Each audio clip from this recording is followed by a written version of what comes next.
You're tuned into All Too Real 2. Be sure to subscribe, download, share the show with a friend, and stop by all2real2.com for our social links, Patreon, and TeePublic store info. Hi, I'm Chris. And I'm Jeremy. And I'm Fergal. And we're from Movie Smash. Comic book movies are having a golden age right now with the MCU. Movies based on comics aren't necessarily a new thing, but they're a big thing. Join us every other Tuesday on Movie Smash. We explore these movies and find some hidden gems. Every other week, we revisit some of the best. And some of the worst movies based on comics or graphic novels. Was Green Lantern as bad as you remember? Heck no! Is Time Cop the most accurate time travel movie ever created? Absolutely. Was Mystery Men way ahead of its time? Should they be revisited? Should they be forgotten? Join us on Movie Smash and find out. Listen wherever you find your fine podcasts.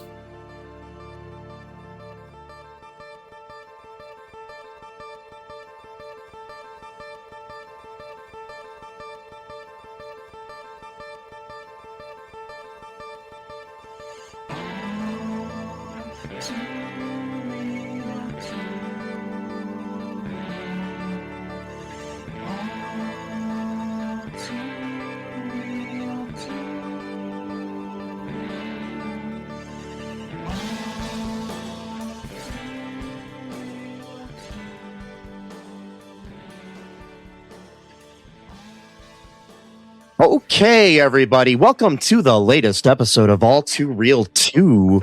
My name is Michael E. Cullen II, and with me, as always, is... Sesame, where is law enforcement present in this movie ever at one point in time doing very important and dangerous, potentially illegal work in Cardiff? That's a name. Yeah, it is. It's definitely a name. It is. Yes, movie. Movie, definitely. Yeah, we review them here, you know? Yep, sure do. Yeah, and today on the show, we are covering quite possibly the greatest film since Citizen Kane. Yeah. Yes. A film called Angels Revenge, or Angels Brigade, or also known as Angels Brigade, or Seven from Heaven. That was the original title. So that's why the whole seven. What about Renegade? Was that also a title at one point? I don't know, but those are the ones that Wikipedia lists as Seven from Heaven. That sounds more like a drama, almost like an angel type of movie. So that's probably why they did call it that. Well, I mean, it reminds me of Seventh Heaven, which came out later, which was but totally different type of. Yes. Although there was that one episode with the gun, so you know. Yeah. Or the random. Or the random gang when the girl is part of the rough gang, or yeah. Somehow part of a gang. Like a really bad, not like Pete from like Buttercream gang shit, where like he stole some Pop-Tarts from the corner store. Like we're talking about like knives, switchblades, drugs, money, cash, just like around, like. I mean, our listeners may know I moved out of Toledo to a smaller town, and the main reason I did that is because there were so many gangs in Toledo going into corner stores and stealing Pop-Tarts that you just couldn't live there anymore. It was so dangerous. It was dangerous. Yes. All of your Pop-Tarts are gone. What are you going to do? I mean, dangerous big city, Yeah, you couldn't get Pop-Tarts, couldn't get the shitty flavors. They didn't want to steal those. So you were left birthday cake flavor or something like that, or you were left with like the unfrosted ones, the unfrosted blueberry or something like that. Nobody wanted that really, except like 10 people. But so yeah, you can get those, but kiss, strawberry frosted chocolate, just regular, but also s'mores. I like them both personally. Yes. Say goodbye to the cherry, frosted cherry. I'm getting hungry Pop-Tarts now. I haven't had Pop-Tarts in 6 months, so. Yeah, me either. I don't know what you did. There's like certain foods that I won't eat for like an entire year, and all of a sudden, that's all I want to eat. Like Fruity Pebbles, for example, or Captain Crunch, or some shit stuff I'm not even really at all interested in for the most part. And then suddenly it's like I got to go get Pop-Tarts now. Sorry. I had that recently, and I still haven't gotten it. Like I've had a craving for Cheetos And I've never even liked Cheetos that much, but I've had a craving for them, so it's kind of weird. I love the crunchiness of it. So Yeah. You know what else is crunchy? All of the stuff that happens in this movie. Lots of crunching sound from cars and other over the top cartoon type sounds when people are fighting and stuff. Yeah, it's great. So, Angel's Revenge, the version we saw of the movie is titled Angel's Revenge. Is a 1979 film where the log line is 6 sexy women and a teenage girl devastate a right-wing militia before doing battle with ruthless drug pushers. That's not even very... Okay. That's technically true, but that's not really what it's about. The right-wing militia part is really not even that important to the plot. Yeah. Really. It's barely... It's like 10 minutes long as the movie or something like that. We'll get to that, and I've got my... But that's a rough 1979, because I could have sworn that was like the way it looked, like I was thinking 1972, 1973 at the latest. This was directed by Greydon Clark, who is known for other movies like Black Shampoo, Joysticks, which I want to cover in the future because I've seen a trailer for it and it looks unhinged. Bad, nice. Yeah. Satan's Cheerleaders. Oh, we got to definitely do that for Halloween or something like that. Yeah. Final Justice, Uninvited, Skinheads, The Forbidden Dance, Dance Macabre. I don't know. He's still alive, I think. I'm not sure though. But anyways, that's what he was the director. He also co-wrote the film with Elvin L. Fast, who is known for writing Black Shampoo, Satan's Cheerleaders, Angel Brigade, and a movie called Bummer, a movie called Tom, and a movie called Eaten Alive. Oh boy. Angels Brigade or Angel's Revenge is the last movie he wrote. You got to go out on top. Yeah, I mean, it's just like your swan song. But Joysticks, I mean, it's got very low Rotten Tomatoes rating. But I went to the Wikipedia. The budget was $300,000 and it made almost $4 million. So that's like, I don't even know how many times that is of the budget that it cost to make, but it was one of those like teen sex comedy things, I think, at the time. That's what it says. Yeah. Basically. Those, one of those things. So your initial, I forgot to mention who stars in this movie here for our fans here. If they're interested. Right. We have Jacqulin Cole, I'm sorry, as April Thomas, Terry Grant, Sylvia Anderson as Terry Grant, Liu Chin as Keiko, Liz Greer as Trish, Robin Greer as policewoman Elaine Brenner, got Susan Kiger as Michelle Wilson, Noella Velasco as Maria. And then here's where we get to the interesting people in this movie. Mm-hmm. Jack Palance is Mike Farrell. Curly from City Slickers and one of the villains in Batman and among other things, Also, he was in Shane, he was in somehow he's in this movie. I mean, we got like Peter Lawford. Anyway, sorry, go on. You're the one that talked about the cast, yeah. We got Peter Lawford. We've got 2 people from Gilligan's Island. Got Jim Backus and Alan Hale Jr. We got the skipper and Mr. Howell both in this movie. Neville Brand. We got Pat Buttram, who people know from like Green Acres and other things. Got Arthur Godfrey playing himself. It's just an interesting group of like random like cameos, I guess. Yeah. With the exception of Jack Palance, who has like a substantial role. But so what are your initial thoughts here of this movie? It's okay. It's a good movie to watch, to kind of make fun of, or just to kind of bask in its absurdity. Yeah. For example, I didn't know this at the time, but they covered this on Mystery Science Theater 3000 back in the day. That's not why I didn't know that until today, actually. Yeah. I was trying to watch a review after the fact. But this is how absurd this movie is. So I started watching it on my phone. So I didn't even give it the courtesy to watch it on a computer or TV. Phone, no headphones, phone speaker, and got interrupted to go to my niece's softball game, and then was watching it on the ride to the game, and then some of it during the game, some of it on the way back, and then the final 10 minutes I did do on the TV. So, so, I'm just trying to insert my time. It took me three sittings to watch it.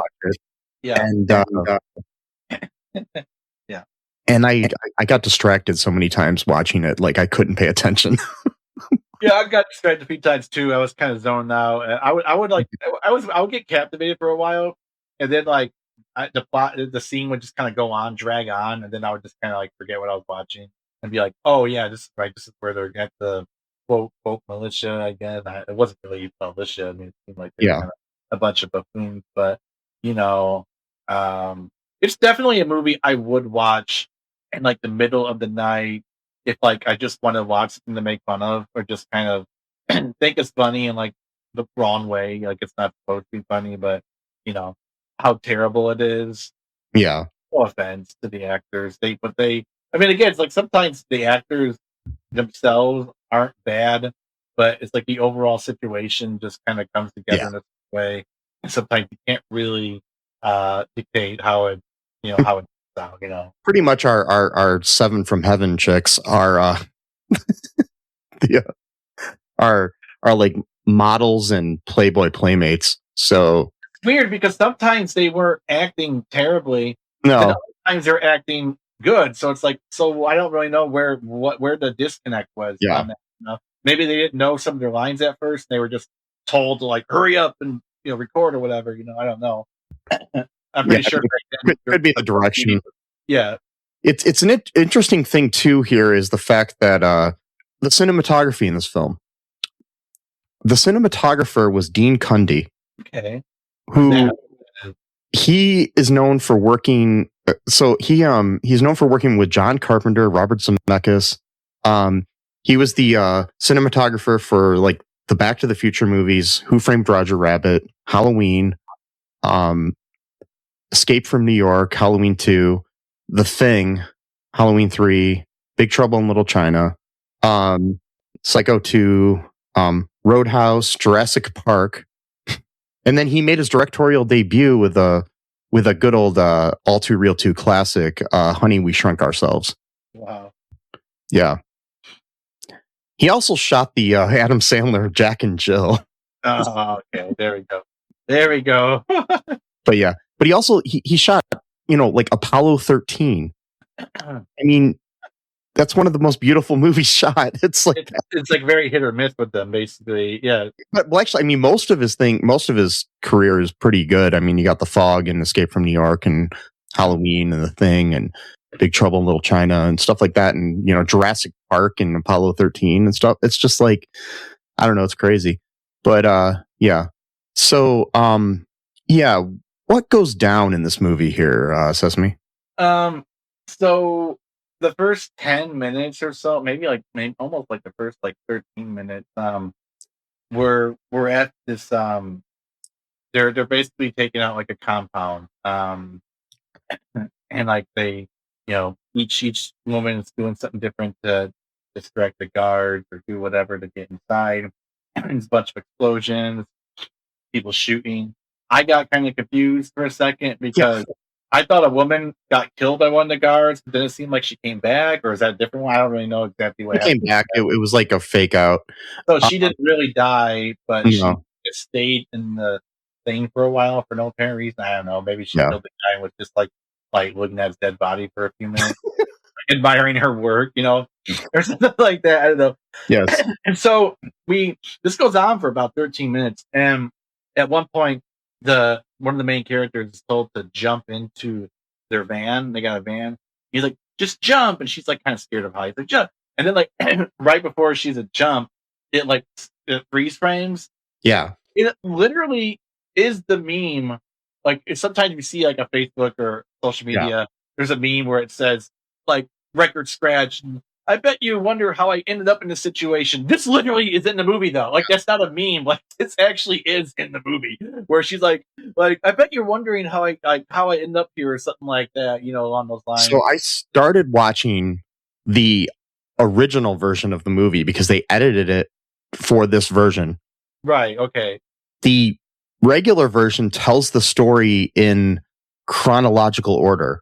Okay, but it doesn't do this. Like this scene happened in the middle of the movie originally.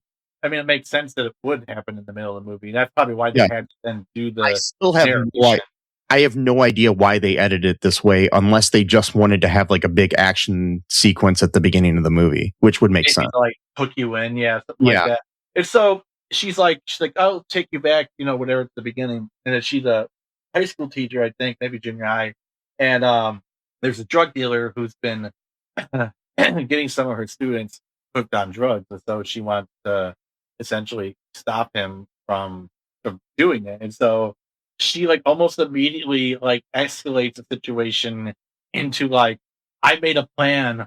We're going to fucking bomb the shit out of this compound that makes all the drugs. And it's like, whoa, like maybe like settle down. Let's figure out now here. And it's like, no, I know exactly who I'm gonna recruit. And it's like, okay, like you did all this research and all these different women from different backgrounds just know they exist somehow. And you're like, I'm gonna get all of them to join my team.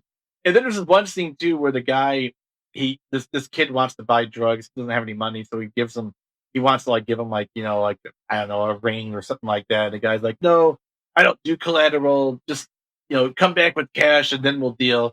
So the kid like hits him over the head with like a glass bottle and steals his drugs. I'm like, wow, this is pretty intense. And then the drug dealer, he's got a boss. It's one of these things where the boss has a boss, the boss has a boss, the boss has a boss, type of situation. Yeah, and that whole thing where it just escalates up to the top. And so his boss is like, hey, you're a fucking idiot. You let a kid beat you up and stole your drugs. Like, let's go find him. And so they finally find the kid. He literally throws him against the brick wall, falls down. He kicks the kid one time. I need to emphasize that because there's a line later on in the movie. I need to emphasize one time. Wasn't even that hard of a kick. Then the guy's like, hey, don't beat him up too bad. Like we don't want to kill the kid, like we just want to, teach him a lesson or whatever. So he's like, fine, whatever. And then so what really set off the thing, like we need to go kill these motherfuckers, was because it's some poor kid. No one should. Some poor thing is beat up that badly. He was picked one time in the side. What are you talking about? His bones made of like what is it? I mean, the kid never even talks, so it's kind of weird. But I don't think he talked once, does he? No, he doesn't have a single line in the movie. But yeah, he got. We also had you forgot the best scene in the whole movie. Oh, really? Yeah, it's a singing scene at in Las Vegas for some reason. Actually, I kind of like that song. Actually, that's Susan Kiger who sang that and everything. She was the Playboy playmate like shortly before the movie came out or something. So I mean, she's trying to one of those 1970s women. Mm-hmm. They don't make them like that. They don't even notice. So people look so much, not just women, people in general look so much different. Like it's almost like we evolved or devolved. Like we don't look anything like people from like 50 fucking years ago. Like what happened to the human race that we're changing? Because like I sometimes I watch these movies, I'm like, I don't think I've seen a single actor or actress who looks like any of these people at all. Like, you just mean that nobody just happens to look similar to these people, or they're just not being, hired or whatever? Like, a lot of it boils down to the fact that most people are cast now and everybody has the same perfect teeth, everybody has the same, it's just like the same look almost. Yeah. Yeah. Especially women. Right, yeah. So that's like a really hard thing for them too, because like, oh shit, I gotta compete with like 80 other women, same exact thing going on, look and style, whatever. So yeah, so basically she's like, okay, we're gonna kill all these motherfuckers. I got a plan. I've got a whole map of their compound somehow. I don't know how she she staked the whole thing out. I guess I don't know how she figured that out. And then she's recruiting all these women for different reasons. So like because the boy was the nephew of the singer in the club, so that was her motivation. And this other woman, she was a model. She used to be a drug addict who got drugs from the guy that the kid hit over the head. So like again, mind you, I gotta remind you, kid was like no more than 13 years old. He beat a whole ass man, knocked him out, stole his drugs. Like that's just embarrassing. Like I shouldn't say that, but like I would just like I would like not show myself in public. I mean, if I was a drug dealer, I probably wouldn't show myself in public anyway. I don't want to have like a reputation. People like. And on top of that, he was able to be defeated though with like a kick in the ribs, and that's it. So that's true. But yeah, but so like I guess it's like a wash. But so that's her motivation. Then you got the ex drug addict. Her motivation is he was a drug pusher that got me addicted, and I don't want him to get anyone else addicted. And then you got a female cop who isn't like treated very like respectfully by her male chief. I don't know what you call him because she's not taken seriously because she's a woman cop or whatever. So she's in on it. She does quite a bit to help the logistics of things. Because again, she's an actual police officer, not some random school teacher just decided one day to make a map and figure out they're gonna bomb the place and shoot it up. Again, I gotta emphasize, at this point in time, law enforcement has never even been a notion to consult in this matter. It's not even a case of like, oh, we asked them, they said no, I guess we got to take matters. No. It was like, we're taking matters in our own hand, and then later we might ask for permission. Like, well, that's the best way to do it. It is the best way. I guess like forgiveness later. Exactly. Exactly. Commit crimes, serious crimes, violent crimes, and then ask for permission. Because hey, I was just bombing a drug compound. When are you gonna do it? I'm a good guy, right? I can do whatever I want. On it. Huh? That's how I've always done it. Every time I've blown up a drug operation, And so here's like a few other women. I forget. Oh yeah, there's stereotypical Asian woman who literally teaches karate to kids and carries a sword everywhere with her for some reason. I don't know. Even when she's teaching kids karate, is it safe to have a real sword around children? Like making all kinds of noises and swinging it around like. Oh, and I just realized too, and this is like totally coincidental, to celebrate the fact that we are talking about a movie that's anti-drug. I'm wearing my Dare shirt. Oh boy! Yeah. Yeah, that's right. Yes. Yeah. Okay. All right. Yes. Anti-drug. Yeah. And so there's I forgot her motivation. But what was her motivation for the project? Well, I forgot what that was. Some of the kids that she was teaching karate to were. They're also getting drugs for this guy. Yes. Wow, this guy's like got the whole like school of kids addicted to whatever it is, and then there's a black woman who's like a really star like not just mechanic, like she can like build like build shit inside of car. Like, she puts a computer inside the van. And all this. She's like a Hollywood stunt woman. That's right. But what was her motivation? I forgot what even her.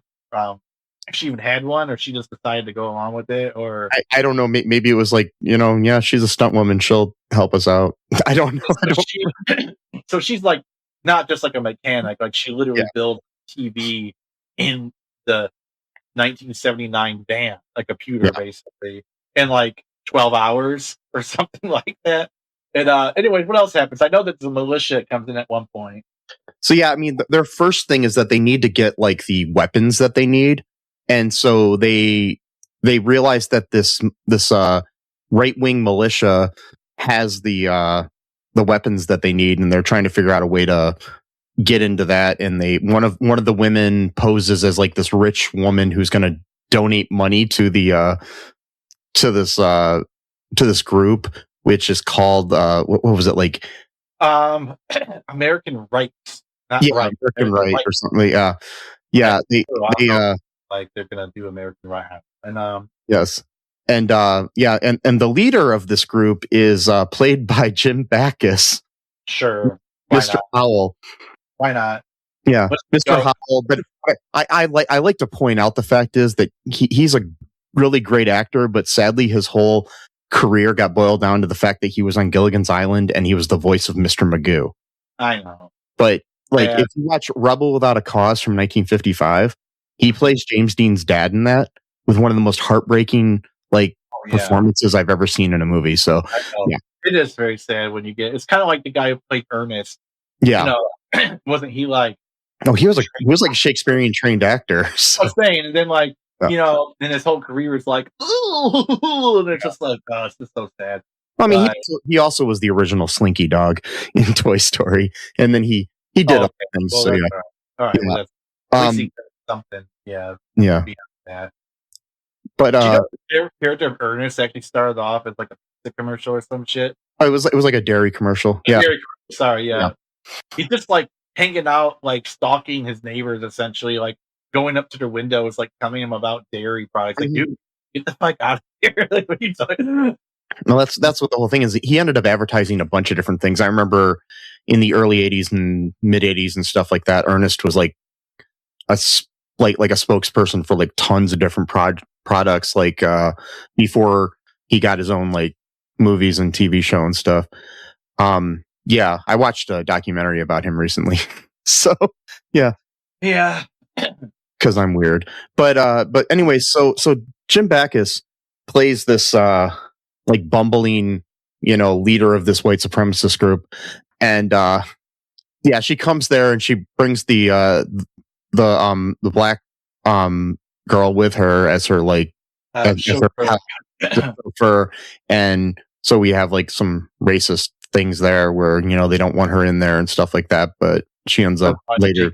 Hand either, but then she shakes his hand, like breaks his hand basically.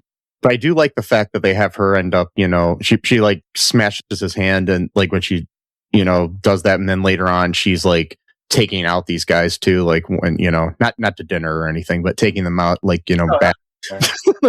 I mean, it would have been nice for her to do so after. Yeah. Before you shoot somebody or something, you got to take them out to dinner. It's just common courtesy. I would be remiss if I didn't mention the fact though that what they just did was committing a serious violent crime, because technically they didn't commit any crimes. They're allowed to live on their land. They're allowed to have ammunition. They have not committed any violence that we know of. So technically, what these women just did was commit a serious stealing and harming these guys. I mean, sure, you don't agree with what they're saying, and I'm not saying that it's good to be a white supremacist. I'm just saying that it's like, I don't know if, legally they didn't do anything wrong, because you have, the First Amendment and the right to think how you want and shit. They didn't even act like, not like American History X, where like they acted like all of them act like bumbling fools. Like they weren't even like intimidating or anything like that. So it wasn't something like you're watching like in The Believer or American History X. Or this wasn't like David Duke and his people, No, it's like that. This is like a bunch of like just idiots. This is like Three Stooges, as white supremacists, basically. And so they commit a violent crime, borderline terrorist. Well, it's not terrorist because it wasn't ideology based. It was just violent. So they commit a violent crime so they can gather ammunition and guns. So then they can commit another violent crime. They needed to get the guns somehow. So I guess it's better that they stole from white supremacists instead of like the Black Panthers or something. Well, yeah, don't do that. Obviously, don't steal stuff like no. They need all the guns. Obviously, like be real here. No, I'm serious. I'm not joking. Like the only reason, like Ronald Reagan only put in gun control in California because the Black Panthers were arming themselves, like nationalist group. It's like, oh no, we can't do that. Now we need gun control. And it's like, but the ironic thing is that the Black Panthers and all the other Black nationalist groups were way more disciplined with their guns. They never attacked anyone. They were fighting. Yeah. So if anything, they were the ones that like everyone talks like the good man with the gun. That was actually them, because they didn't use it as like an intimidation tactic or like pretending to fire at someone or shoot in the air or whatever. But yeah, so don't take the guns from them. Obviously, take them from the American rights or whatever their fucking name was. But still, it's a crime, a violent crime. I think people may have been killed, so now murder's in the mix. And we now got to do that to commit another violent crime but that we feel morally justified for doing so. Mind you, at one point, law enforcement is finally consulted, but only after I think they did the not, I mean the right wing militia thing. Yeah, I mean they the cop who's involved, she kind of reports to this boss of hers who's like a misogynist piece of shit. But Right. the It's always like in this weird dark room too. It's like, what do you work to? I didn't understand that. You just work like in this like tiny little dark office. Just the copy that we had or what, but everything was pretty dark in general in this movie. It is. I had to turn up the brightness on my phone, and even then it wasn't that bright, because I usually never have my phone up all the way bright. My eyes are very sensitive to that stuff. But yeah, but then again, like you said, I found this on YouTube. I didn't even know it was on like other things like Tubi or whatnot. I saw it on YouTube. Like, okay, I know Tubi is notorious. I mean, we did Chick Boxer, from that. Tubi, the Tubi is notorious now. Yeah, I don't know which version is on Tubi because I started watching the original version on another streaming outlet I have that's not necessarily legal. Anyway, so the hey, it's no judgment.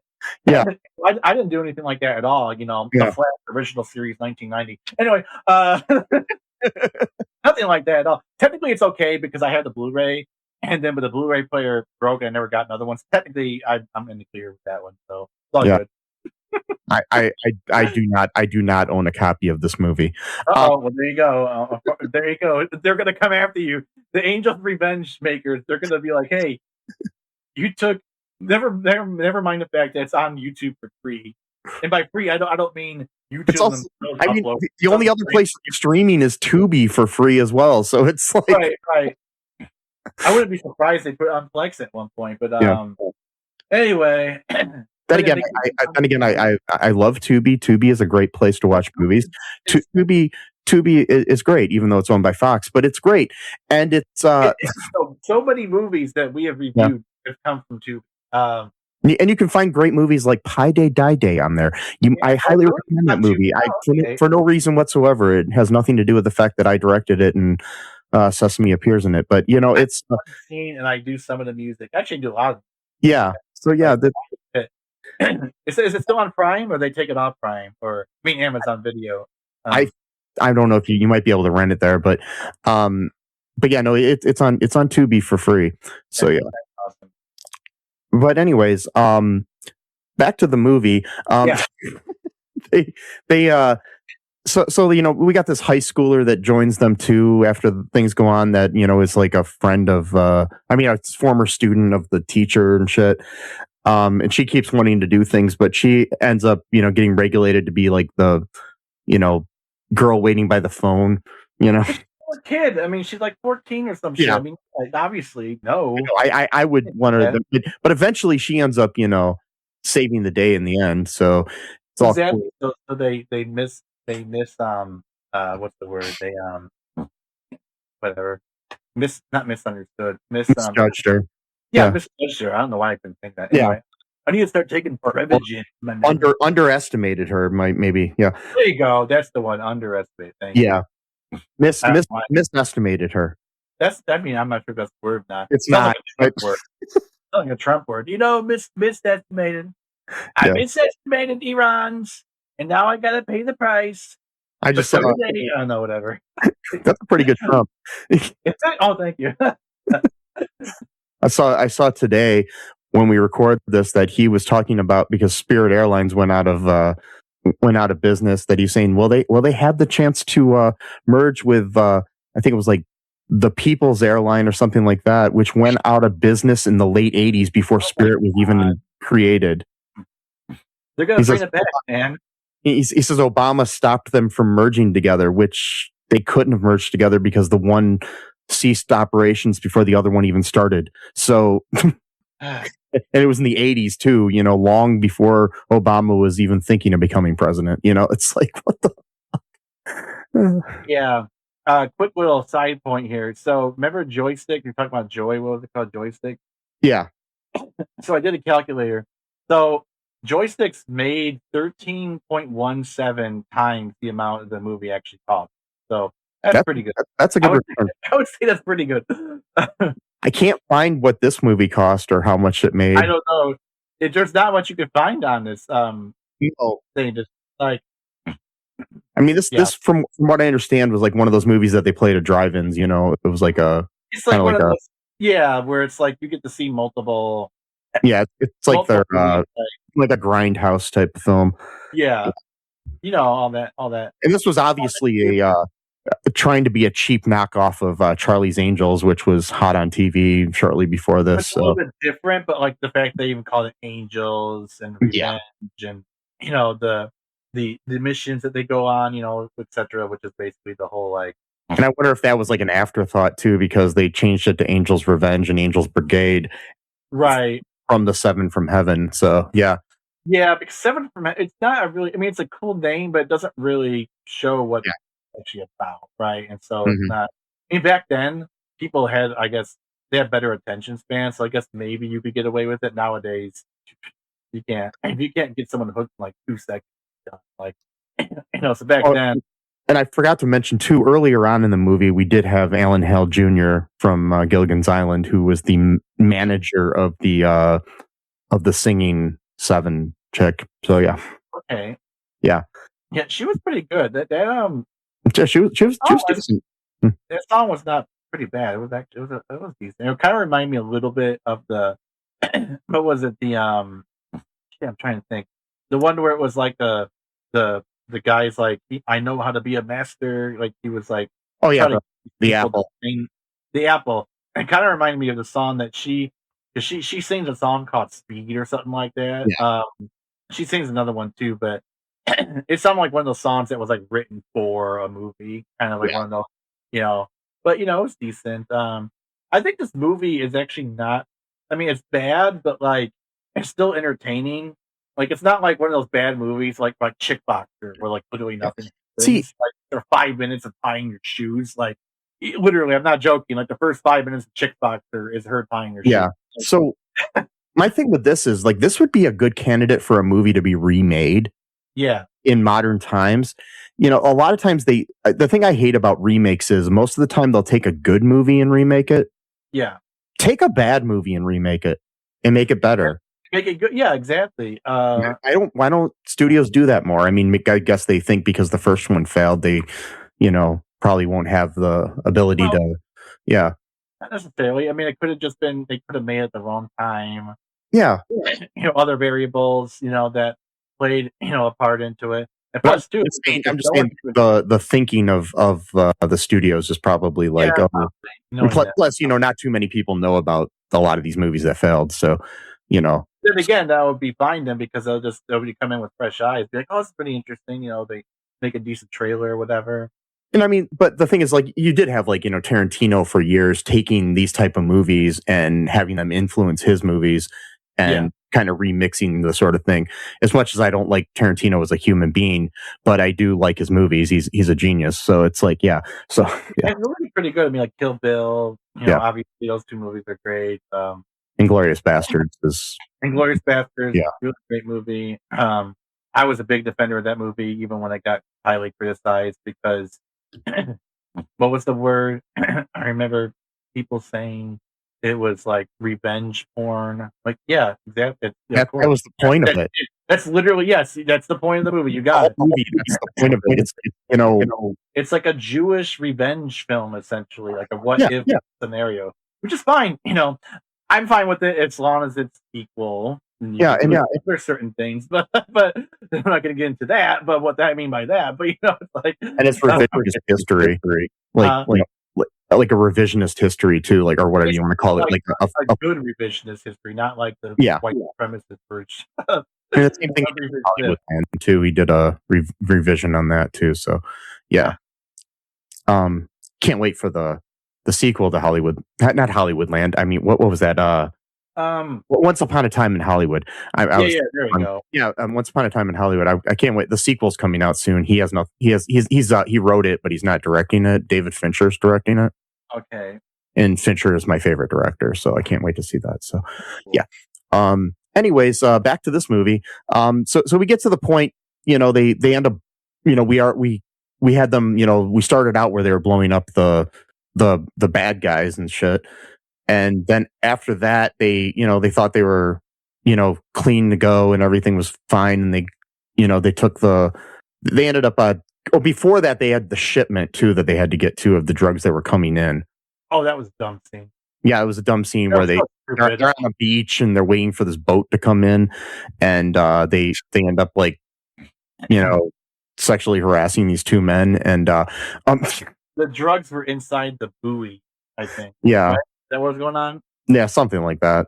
Yeah, they sexually by the way, the restraint on that guy number one. Jesus Christ. Yeah. Fuck. I mean, he's got one woman, no thank you. Two women, no thank you. Three women, no thank you. All six is finally when he caves in. What the fuck, dude? Like, I mean, I'd have been like the first one, but that's just me. But anyway, so when you have that, like at some point, but he's like, he did not break. Apparently that job was so important to him of getting the drugs. I don't know, maybe he was paid handsomely for it. He's like, well, I'm only gonna have sex here probably for a few minutes. Yeah, it's gonna be great and all, but if I get all this money, then I can probably have all the sex I want. So, it's like probably thinking long term. Yeah. I don't know. You gotta have a long term, like retirement in here or something. A good businessman always thinks the long game. Yes. So anyone really, person, a good businesswoman, gotta think the long game. Yes. The long game or the short game, depending on what he has. But anyway, so the true that. Hey, you can't help it. I mean, so the so anyways, that happened earlier. But they blow up this bad guys shit, and then they have they think they're all good, and then somehow the teacher gets kidnapped by they kidnapped the guy who from the beginning of the movie who got hit in the head with a bottle. Oh yeah, they got information out of him. That's right. I forgot about that. Yeah, they tortured him for information. So another human rights. I mean, all these things that I mean, sure, these people are bad guys, and I mean, this is like in a movie. I mean, anything, that. I mean, again, this is the time of like movies like Death Wish and shit like that too. Yeah. It's not like so it's. It's just different because it's like 7 women instead of 1 dude. But and plus today even we have John Wick and shit. So and Taken and whatnot. So they torture information out of him and then but eventually the teacher gets kidnapped and they're like torturing her by like dunking her in a pool. By tying something to her leg. Like I think it was one of those buoys, so it's almost like like, hey, you stole our drugs. Now we're gonna use the same device to drown you. It's like, whoa, it's kind of personal, dude. Like, and is the big bad guy? Was that Peter Lawford? I think so. I don't know. I know that so there's the whole thing where the boss of the idiot that got robbed by the kid and then kicked him one time and quote that was a brutal beating. Yeah, I think that was Peter Lawford. I just looked at a photo of him and I think that was him. Yeah. He's the boss of that boss. And he lives in a house that is like supposed to be like an Islamic like style housing. Like at one point there's like a crescent and like even like the style of the home looks like you would see like something in like Aladdin or some shit. I don't even know what that was all about, but okay. And then maybe it was just his personal taste. I don't know. And he's got this dog called Baby, which I'm gonna use as a meme because in the Chair Company with starring Tim Robinson, at one point he gets a dog and names her Baby. So somehow I'm gonna try to fit that into a meme. I don't know how. I'm not sure how I'm gonna do it, but I'm not. But he's got Baby. Baby's a very cute Rottweiler dog, or not Rott. Well, yeah, I think it was a Rottweiler, and he's all about like control. He's like snarling and barking really nasty at the one guy, then he throws her a little treat and he's like, you see, life's all about control. Baby loves me, but you never know, if I even lose a little bit of control of her, she can tear me to pieces. Like, okay, weird conversation. The half boss like, can I get out of here? I think it's seeing your boss for like an interview or a meeting, he just starts talking like that. You're like, cool. It's also interesting too because Peter Lawford was John F. Kennedy's brother-in-law. Oh, really? Okay, that's Yeah. He was married to Patricia Kennedy for like looks like 12 years. Oh, wow. Yeah, from 54 to 66. Okay. Then he was he was also a member of the Rat Pack. Oh, And okay. he was really good friends with Marilyn Monroe, like her best friend. Yeah, and supposedly may have helped cover up her possible murder, but she actually overdosed. But there's conspiracies. Well, of course, there's always conspiracies. Yeah. that he helped cover up the fact that Bobby Kennedy and Jack Kennedy killed her. But Yeah. Okay. Whatever. Yeah, that was one of the conspiracy. I listened to this podcast about conspiracy theories about Marilyn Monroe's death, and that was one of them. That should be interesting. Yeah. So, anyways, they're at the place and teacher's bobbing in the water, and they're taking her sweet ass time to get to her. By the way, yeah, they're just like, hey man, like she's drowning and shit, but like, yeah, we got to stop and do this first. we got to do all this other shit first. Like they're like sacrificing her to get to the bag. They're like, fuck her. This is the project is what's most important. Plus poetic justice. This is her project. Technically, we're honoring her by. But it would have been funny if they just had like all these scenes like, yeah, let's go to the store too, and then we'll go to I got to go pick up my dry cleaning. Yeah, I gotta go. Like it's just like, oh my god. So I'm still kind of confused. So what Baby did actually kill one of the guys? Was it the main guy or was it the second tier boss? It was a second tier boss. It was Jack Palance. Okay.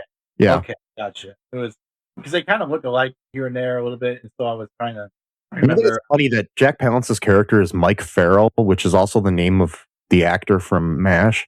That is interesting. I wonder if they did that on purpose as well. Yeah. Like, so Baby kills, she gets her nice little meal or whatever treat of killing the guy. I guess I don't know. They just let it happen too. By the way, so like now we got like serious crimes going on. They handcuff the guy. They lock him into a room. Yeah. And then Baby kills a man who's handcuffed. He can't even defend himself. I mean, that's a humane way to do things, right? right? Women are very brutal. They're committing like crimes left and right, and they're like, "We're morally justified. It's okay." It's like, yeah, maybe you're morally justified, but you're still committing crimes. The good thing is, there's no animals were harmed in the making of this film, so that at least happened. The guy was probably bit him in real life, knowing like the union rules of the movie probably were non-existent. So he probably bit his hand or some shit. Yeah. He's like, God damn it. Jack Palance was almost killed on the set, and I'm just I wouldn't doubt it. The way this movie looks like it would seem like very made on like a shoestring budget, very very loose in the rules. Like that's how Star Wars was made. I mean, George Lucas didn't give a shit about the union rights.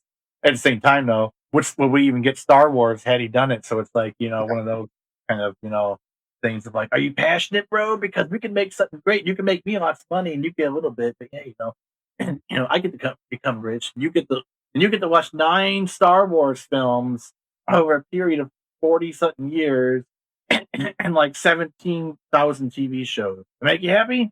No, it doesn't. Joe, I don't know why I got into that. Well, I think the film was actually made with union people, and but he was like he said fuck you to the directors union. Oh, I see. Yeah. I don't think he was anti-union. He just didn't want to be part of the directors union for personal reasons. There were some other things because I think it broke down to the main fact that I think somebody didn't get credit for being a director by the union. Oh, I see. And if I remember correctly, I mean, I have issues with George Lucas, but I don't think that was a big thing. But he was also not a great director, and he treated the cast like shit when he directed. So that's another. He didn't know how to deal with people. He understood story, but he didn't understand how to talk to humans. Right. I mean, the director of this movie looks like he just let the actors do whatever they wanted. So, So it's also funny to think that this movie came out 2 years after Star Wars came out. Yeah. Does Star Wars even have a big budget or not? Like the first one. It was like Let me look it up really quick. Star Wars. it was a decent budget. Oh, it was okay. So he did secure funding. Yeah, well, the first movie was funded by Fox. The second one, what's that? $11 million. Sorry, go ahead. Yeah, the second one was like $30 million, and that he financed himself because he wanted to retain the rights to it. Because if Fox had to pay a certain amount of money, they would have retained the rights to all of Star Wars. And he made a really good, in a hindsight, business decision early on where he had merchandising and TV rights and all this other stuff, and Fox just distributed the movie. So I mean, that's how we got the glorious Star Wars holiday special from all the TV rights. And oh yeah, the best thing made. So here's the turnaround. So $11 million budget, and it made $775.4 million. 1977 money. Yeah, at the time, it's still in like the top 10, I think, movies of all time or something, or at least the top 20. I'm trying to do a thing with the calculator, but it's not letting me do it. Hold on. Oh shit. Yeah. Anyways, we'll go back to it. Sorry, I'm getting you off topic. Yeah. Anyways, back to Angels Revenge, which I can't find the budget for. It's fine. Yeah. So at the end, we have a situation where basically the teenage girl saves the day by she gets shot too, but exactly. She's like the only girls that gets shot, I think. So. It's like she's like the teenager student. She's the one that gets shot. Yeah. But she saves the day and she like almost dies of blood loss. But it's great. Yeah, but then she like shoots the big bad guy, and he falls into the pool, and I assume dies because they kind of end the movie shortly after that. So I hope they're not gonna do a sequel. I doubt they will at this point. But like to this movie. I hope they don't make a sequel to this. Everything's a sequel these days. I'm hoping they're not. But hey, man, remember Angels Revenge? Well, like, we need to do. Do you want to bring back the original cast? They can play like mentor roles. Yeah, they can do that if they're still alive. They could. Hey, I was one of the women. Most of the women in this movie are in their 80s or 70s, so it doesn't matter. They can still be. I know. I'm just saying. Still be mentors and be like, hey, man, don't commit these type of crime. You can commit other crimes, but not this. Yeah. Exact crime. You know what I mean? Like I said, I think a good remake of this would be good. Yeah. I don't know what any other like thoughts about this movie? No, not really. No. Yeah, I'm good. Yeah, I'm trying to think if I had anything else to say. I kind of like, I'm looking through the trivia, and the trivia is not even entertaining. No, it's not. Like, yeah, it's like, yeah. Anyways, folks, thanks for listening. Hope you enjoyed this episode. Be sure to go to all2real2.com and follow all of our social media, which are linked there. You can check out our TeePublic there, where you can get some merch. Go to our Patreon and help support the show. It's the best way to help support us. Also, you can just share the show with your friends. That's a good way to do it. You can create a whole revenge plot and, blow up some drug dealers' houses. And while you're doing it, don't kill the drug dealers. Just give them flyers that say, listen to All Too Real 2. Yeah. Yeah, that's the best way to do it. That's like their penance. Yeah.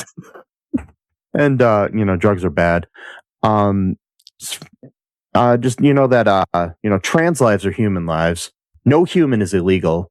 Free Palestine. Fuck ICE. And just, remember that I love you. Like I said, drugs are bad, but blowing up people for them, I don't know. That's just not necessary. That's a little overreacting. And, Sesame loves you. Yeah. And until next time, bye-bye. Thanks for listening to All Too Real 2 podcast, a Cullen Park production. Produced and edited by Michael E. Cullen II. Music by Matthew Hawes. Subscribe and share the show. Visit us at cullenpark.com.